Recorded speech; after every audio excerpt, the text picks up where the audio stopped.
Hi అండి. Welcome to Hepzibah Foods. క్లైమేట్‌కి తగ్గట్టుగా కాజు చికెన్ పకోడీ, టమాటో రసం చేసి చూపిస్తున్నాను. మన ఛానల్‌ని మీరు సబ్స్క్రైబ్ చేసుకోకపోతే సబ్స్క్రైబ్ చేసుకోండి. వీడియోని పూర్తిగా చూడండి.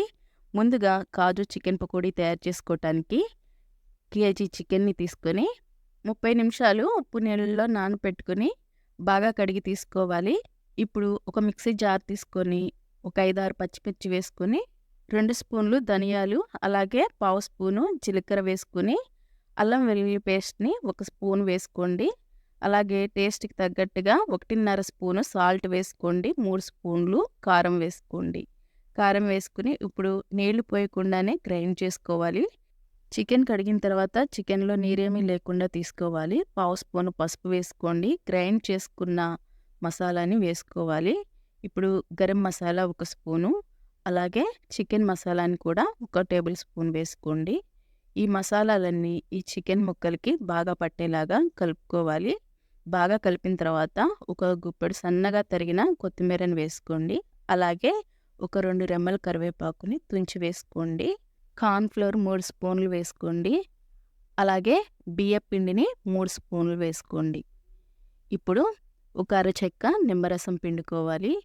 ఈ నిమ్మరసం పిండిన తర్వాత పచ్చిమిర్చిని మధ్యకి కట్ చేసి ఒక 5, 6 వేసుకోండి. ఈ పచ్చిమిర్చి వేసిన తర్వాత ఈ కార్న్‌ఫ్లోర్ ఈ పిండంతా బాగా పట్టేలాగా ముక్కలకి బాగా కలుపుకోవాలి. జీడిపప్పులను కూడా వేసి ఒకసారి కలుపుకోవాలి. ఇలా బాగా కలిపిన తర్వాత మూత పెట్టి ఒక గంట సేపు నానపెట్టాలి. టైం ఉంటే ముందు రోజే నానబెట్టుకుని ఫ్రిడ్జ్‌లో ఉంచుకుంటే బావుంటుంది. ఇప్పుడు టమాటా రసం చేసుకుందాం. 3 టమాటాలని చిన్న ముక్కలుగా కట్ చేసుకుని ఒక లోతుగా ఉన్న గిన్నెలో వేసుకోవాలి. లీటర్ నీళ్లు పోసుకొని ఒక గింజ చింతపండుని వేసుకోవాలి. ఇంతకు మించి ఎక్కువ వేసినా కానీ టేస్ట్ పాడవుతుంది. టమాటా రసం పుల్లగా ఉంటుంది. ఇప్పుడు స్టవ్ వెలిగించుకొని స్టవ్ పై ఈ గిన్నె పెట్టుకుని 15 నిమిషాలు ఈ టమాటా ముక్కల్ని ఉడికించుకోవాలి. ఇలా బాగా ఉడికిన తర్వాత స్టవ్ ఆఫ్ చేసుకుని చల్లారి పెట్టుకోవాలి. ఒక మిక్సీ జార్ తీసుకొని 2 స్పూన్లు మిరియాలు వేసుకోవాలి. అలాగే ఒక స్పూను జీలకర్రని వేసుకోవాలి. ఒక స్పూను ధనియాలని వేసుకోండి. 10 వెల్లుల్లి రెబ్బల్ని వేసుకోండి. వీటిని డ్రై రోస్ట్ ఏం చేయనవసరం లేదు. వీటిని గ్రైండ్ చేసుకోవాలి. ఇలా గ్రైండ్ చేసుకొని ఇప్పుడు ముందుగా చల్లారి పెట్టుకున్న ఈ టమాటాల్లో నుండి నీళ్లు తీసేసి ఈ చల్లారిన టమాటా ముక్కల్ని మిక్సీ జార్లోకి వేసుకొని మెత్తగా గ్రైండ్ చేసుకోవాలి. ఇలా గ్రైండ్ చేసుకున్న తర్వాత ఈ వడపోసుకున్న ఈ టమాటాలోని నీళ్ళల్లో గ్రైండ్ చేసుకున్న ఈ టమాటో ప్యూరీని వడపోసుకోవాలి. ఈ నీళ్ళల్లో ఇలా వడపోసుకోవటం వల్ల మనం గ్రైండ్ చేసి తీసుకున్నాం కాబట్టి టమాటాల్లో ఎక్కువ వేస్ట్ పోదు.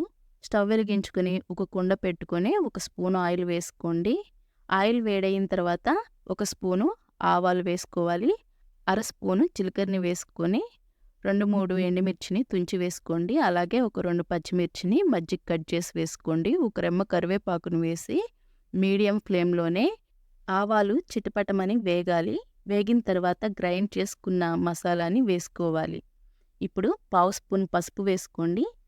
టేస్ట్‌కి తగ్గట్టుగా ఉప్పు వేసుకోండి. ఇప్పుడు ఒక నిమిషం పాటు గరిటెతో బాగా కలుపుకోవాలి. ఇలా కలిపిన తర్వాత ముందుగా వడపోసుకున్న ఈ టమాటో రసాన్ని వేసేసుకోవాలి. ఈ టమాటో రసం పోసిన తర్వాత ఒకసారి గరిటెతో బాగా కలుపుకొని మరిగించుకోవాలి. గంట పాటు నానపెట్టుకున్న చికెన్‌లో ఒక ఎగ్‌ని పగలగొట్టి వేసుకోవాలి. ఎగ్ వేసిన తర్వాత బాగా ఒకసారి కలుపుకోవాలి. చికెన్ పకోడీ ఆయిల్ పీల్చకుండా రావాలంటే చికెన్ ముక్కకి పిండి కోటింగ్ అనేది గట్టిగా పట్టుండాలి. ఇప్పుడు డీప్ ఫ్రైకి ఆయిల్ పెట్టుకొని ఆయిల్ మరీ బాగా వేడవ్వకుండా ఒక మాదిరిగా వేడైన తర్వాత ఒక్కొక్క ముక్కని ఇలా వేసుకోవాలి. ఇప్పుడు లో ఫ్లేమ్‌లోనే ఈ పకోడీని ఫ్రై చేసుకోవాలి. ఇలా గరిటెతో అటు ఇటు కలుపుతూ ఇలా ఎర్రగా వేగాలి. ఇలా వేగిన తర్వాత ఒక ప్లేట్‌లోకి తీసేసుకోండి. ఇంకొక వాయిని వేసుకుందాం. చికెన్ ముక్కకి ఒక్కొక్క కాజు ముక్కను పెట్టి ఇలా అన్నీ ఫ్రై చేసుకోవటమే. ఇలా ఫ్రై చేసుకొని ఈ ముసిరికి వేడివేడిగా చికెన్ పకోడీ పైనుంచి నిమ్మరసం పిండుకొని ఉల్లిపాయ ముక్కల్ని నంచుకుని తింటే భలేగా ఉంటుంది. ఒక 2 రెమ్మల కరివేపాకుని కూడా ఫ్రై చేసుకుని తీసుకోవాలి.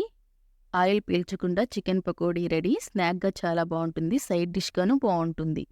ఇప్పుడు మరుగుతున్న ఈ టమాటా రసంలో సన్నగా తరిగిన కొత్తిమీరను వేసుకొని స్టవ్ ఆఫ్ చేసుకొని దింపేయండి. అంతేనండి.